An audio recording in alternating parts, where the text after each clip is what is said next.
Yes, thank you, Mr. Chair. Appreciate this opportunity to ask questions as both the Acting Director Young and the nominee for Deputy Director Coloretti know from earlier hearing today in his GAC. Had a chance to be with them, but want to raise some issues that we talked about by phone prior to today. As a follow-up to those conversations, want to raise some questions about critical California flooding projects that protect the shoreline and around San Francisco as probably the best example. Congress passed the fiscal year 2018 Bipartisan Budget Act in order to construct urgent flood control projects nationwide, including San Francisco's shoreline.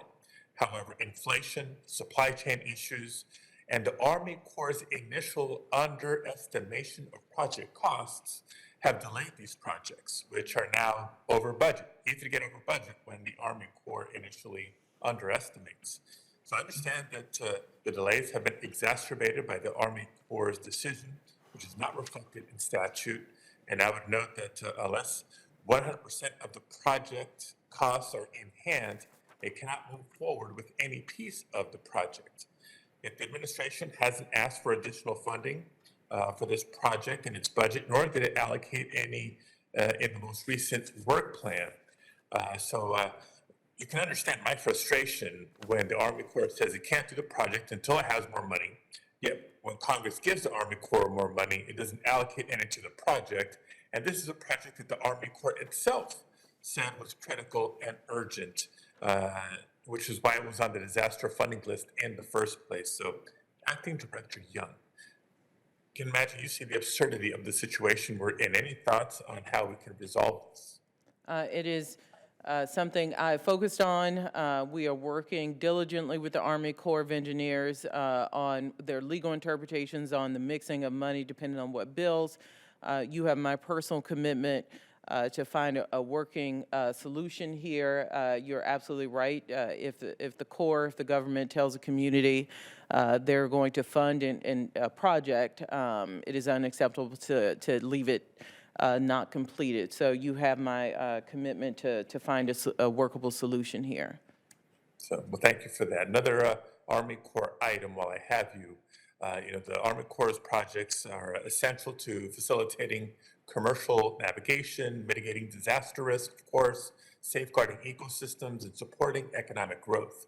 Now, OMB plays an influential role in the implementation of these projects, both clearing the authorization of a project and, once authorized by Congress, approving both funding requests in the president's budget as well as funding allocation to Army Corps' work plans. Acting Director Young, will you commit to evaluating potential changes to budgeting policies and economic benefit calculations that currently structured, disadvantage lower income communities and often communities of color, for example, where property values are lower? This is why you see a focus and an entire executive order on the issue of equity. Sometimes the scores don't give a full story on the reasons the federal government should invest in communities. So you certainly have my commitment to make sure we look at a wide breadth of things when we look at federal investments. Thank you. And in the time remaining, a question for Ms. Coloretti. I don't need to tell you from your experience at HUD and elsewhere the urgency with which we need to act on a homelessness and affordable housing crisis in America that predates the pandemic. The pandemic has underscored the need for affordable, safe, and supportive housing. Over the past 2 years, though, many have lost their housing, others have struggled to make rent or mortgage payments for the first time, and these hardships disproportionately impacted communities of color, lower income families, and those with disabilities.